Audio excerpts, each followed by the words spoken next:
Ok, salut tout le monde, bienvenue dans une nouvelle vidéo avec Dr Ram. Dans cette vidéo, nous allons continuer toujours avec le cycle technicien, le concours 2022. Maintenant, nous allons discuter l'exercice numéro 2. Si vous n'avez pas encore suivi ma vidéo précédente, allez sur là, vous allez voir la discussion sur l'exercice numéro 1. Donc, dans cette vidéo, nous allons voir cette fonction h de a, qui est une fonction paramétrique avec un paramètre réel. On dit CA, la courbe représentative du H de A. Donc, la première question, c'est de montrer que toutes les courbes passent par un même point fixe qu'on va préciser. Après, on dit d'étudier les variations en suivant les valeurs du paramètre A. Et puis de tracer la courbe de C-4. On dit maintenant, on donne un point M qui a pour abscisse A plus 2. On doit calculer son ordonnée. Après, on dit montrer que lorsque A varie, décrit une courbe gamma que l'on précisera. Et puis de vérifier que gamma passe par le point fixe. Ok, c'est aussi un exercice typique terminal où on vous donne une fonction qui dépend d'un paramètre réel. Et puis on vous dit d'étudier la fonction suivant les valeurs de ce paramètre réel-là. Donc, nous allons voir ça ensemble. Donc voilà, nous sommes ici, c'est l'exercice, voilà notre fonction h de a, qui est donnée par ceci, ça fait moins x au carré plus a x plus 1, a plus a exponentielle de moins x, ok, et bien sûr a appartient à r. CA c'est la courbe de la fonction h de a. Maintenant, la première question, on dit de montrer que toutes les courbes CA passent par un même point I que l'on précisera, ok. Ça, c'est une question classique. On vous demandera de montrer que toutes les courbes passent par un point A fixe. Okay. Ce qu'il faut faire, c'est qu'il faut voir la forme de la fonction. Vous regardez la fonction, vous vous demandez quelle est cette valeur x-là. Que si je remplace dedans, ce que j'aurai ne va pas dépendre du paramètre A. Ok. Donc, si vous regardez ici, si x prend la valeur moins 1, vous aurez quoi? Vous aurez moins A plus A. Ok, et donc le paramètre en fait s'en va. Donc ça, avec ça déjà, vous pouvez deviner un peu directement ce que le point fixe, ça doit avoir pour abscisse x égale à moins 1, simplement. Donc ça, c'est une technique. Une autre technique, c'est de prendre deux valeurs de a. Donc peut-être vous pouvez prendre a de 1. Ok, lorsque a est égal à 1 de x, vous allez voir ce que ça vous donne. A de 0 de x, vous voyez ce que ça vous donne. Et vous posez l'égalité entre les deux là. Vous allez trouver la valeur de x en fait, qui passe par toutes les courbes. Donc, vous prenez deux valeurs de a et vous faites l'égalité entre les fonctions et ça vous donnera la valeur de x. Mais ici, simplement en faisant une analyse, en observant que lorsque vous remplacez x égale à moins 1, la réponse ne dépendra plus de paramètres, c'est-à-dire l'image ne dépendra plus de paramètres. Là, vous trouvez directement. Donc, en fait, le point qu'on cherche a pour abscisse x égale à moins 1. Donc, vous remplacez dedans, vous trouvez que h de moins 1, ça fait moins e, exponentielle bien sûr de 1, donc qui est indépendant de a, ce qui voudra dire que toutes les courbes CA passent forcément par ce point-là. Donc, voilà le point fixe que l'exercice nous demande. Okay. Donc, gardez ça en tête. Cette technique pour trouver un point fixe, le point fixe d'un ensemble de courbes paramétriques. Maintenant, on demande les variations de h de a. Bien sûr, le domaine de définition, il faut toujours préciser ça. Il n'y a pas de contrainte sur la fonction, ok? Donc, le domaine de définition, c'est R. La fonction est définie sur R. Mais nous allons voir rapidement les limites aux bornes. On va voir la limite en moins infini. On va prendre le plus grand terme ici, qui est moins x au carré. Maintenant, on prend l'exponentielle. Moins x au carré en moins infini, ça tend vers moins infini. L'exponentielle de moins x en moins infini tend vers plus infini. Donc, vous avez moins infini fois plus infini. Donc, vous avez moins infini. OK. Maintenant, quand vous êtes en plus infini, là, dans cette situation, vous avez quoi? Exponentielle de moins x, ça tend rapidement vers 0. Et ceci croît. Mais la décroissance de l'exponentielle est plus rapide, vers 0. Donc, finalement, le produit, là, ça tend vers 0. Ou vous pouvez réécrire ça comme ça. Vous avez moins x au carré divisé par exponentielle de x. On sait que l'exponentielle de x, la croissance de l'exponentielle de x est plus rapide que toute fonction polynôme. Donc, ceci tend effectivement vers 0 lorsque x tend vers plus infini. Donc, voilà, nous avons ceci. Ok, ça, c'est les deux bornes de R. Maintenant, on va voir la dérivée essence de variation. Ok, donc, quand vous dérivez cette fonction, c'est direct, hein, vous dérivez la première partie. Ok, cette partie-là, ça fait moins 2x plus a exponentielle de moins x. Vous dérivez exponentielle de moins x, qui fait moins exponentielle de moins x. Vous maintenez le polynôme. Si vous arrangez les choses, là, vous arrivez à cette fonction-là. Donc ça, c'est la dérivée de notre fonction. Ok. Maintenant, ceci, comment il faut voir la dérivée sans nul.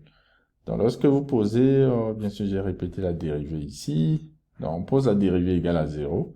Donc, vous voyez que exponentielle ne s'annule jamais. Donc, vous avez x qui donne 0, ou x est égal à 2 plus a. Ok. Donc, vous avez en fait deux points qui annulent la dérivée. Donc, premièrement, il faut supposer que ceci est négatif. Ok.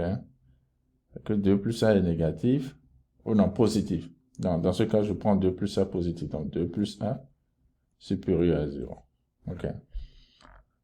Donc, si 2 plus a supérieur à 0, qu'est-ce que vous avez? Donc, vous avez ceci, que signe de a à l'extérieur de racine, signe de moins a à l'intérieur. Donc, votre fonction, ça croît dans cet intervalle-là, de moins infini à 0. Et puis, ça décroît de 0 à 2 plus a, puisque 2 plus a est positif.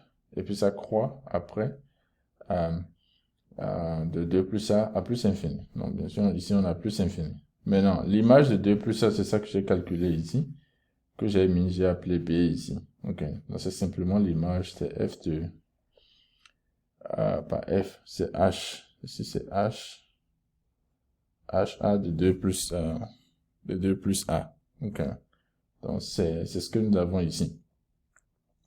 Maintenant, même dans le second cas où vous avez ceci, c'est la même chose, hein. Ça croît, ça décroît et puis ça croît. Seulement maintenant que ici vous avez ces B que vous avez ici. Et non HA de 0. Parce que là, on avait calculé, on avait ici HA de 0. Maintenant, il faut constater que HA de 0, ça fait en fait, ça vous donne A. Ok.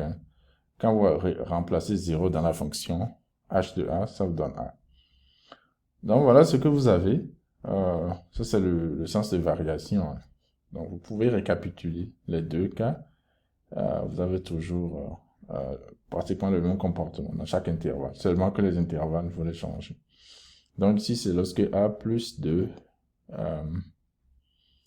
est négatif. Maintenant, le cas où vous avez A égale à moins 2, ça c'est direct. Hein, vous voyez que la fonction est toujours... lorsque vous avez A plus 2 égale à 0.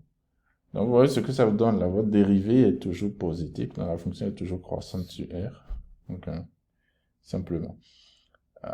Donc, voilà un peu comment il faut répondre à cette question-là d'étude de la croissance de la fonction, en fait, en fonction des valeurs du paramètre A.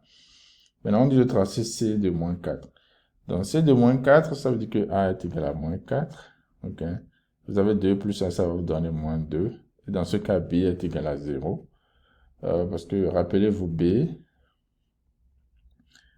c'est la fonction H. Ça va faire H de moins 4 de A 2 plus A. Okay. Donc, ça revient à remplacer moins 2 dans votre fonction.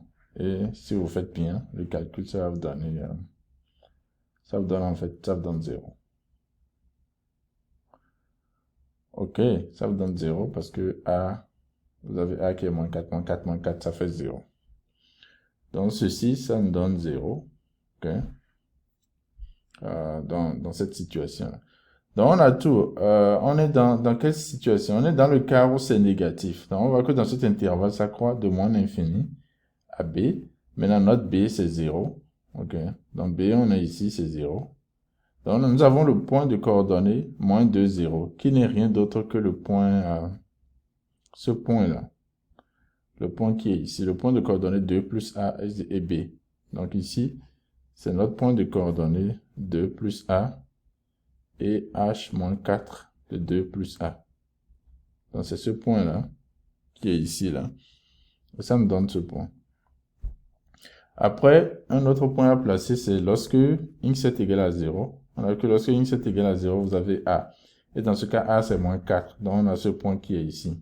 OK. Et la dérivée, bien sûr, s'annule ici. Donc, vous avez une asymptote horizontale ici. Ici aussi, vous avez une asymptote horizontale. La courbe se repose là.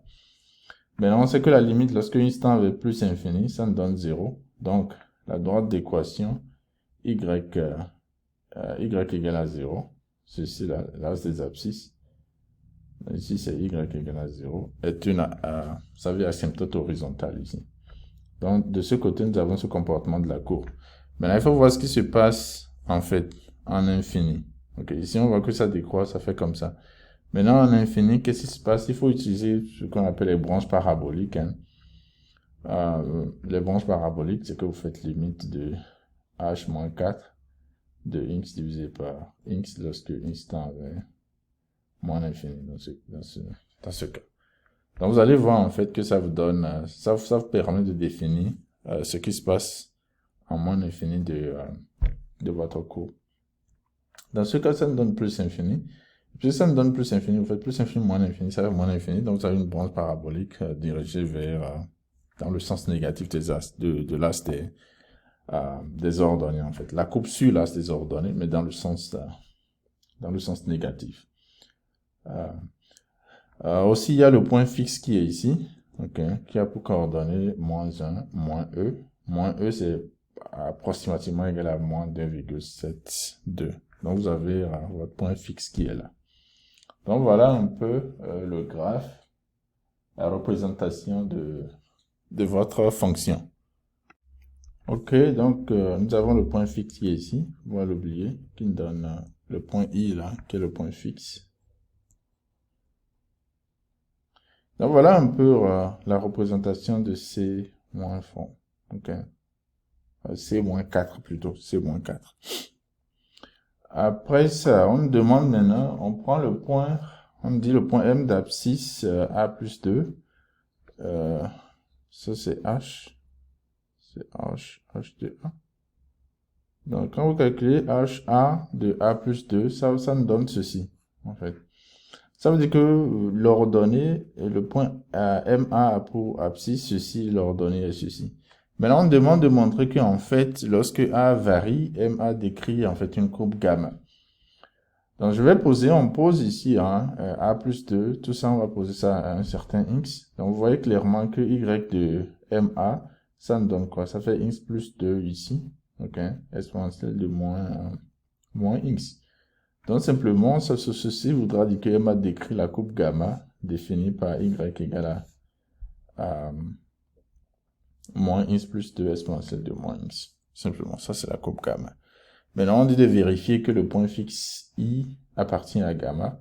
Vous avez l'abscisse, vous remplacez l'abscisse dedans. Quand on remplace dedans, on trouve moins 1 plus 2 qui fait 1 moins. Donc, vous avez moins 1. Et vous avez exponentielle de moins 1. Okay, qui vous donne 1, en fait, exponentielle de 1. Donc, simplement, vous voyez que, bien sûr, le point fixe appartient à la courbe gamma. Donc, voilà, voici la fin du problème de cette fonction-là, définie par un paramètre. Et on a bien sûr étudié la fonction-là, sans problème. Donc, vous voyez un peu, n'oubliez pas de commenter si vous avez trouvé quelque chose qui n'est pas juste. Et si vous avez des questions, commentez. N'oubliez pas aussi de partager. Si vous n'êtes pas encore abonné, abonnez-vous pour ne pas rater les prochaines vidéos. Merci et à la prochaine fois avec Dr.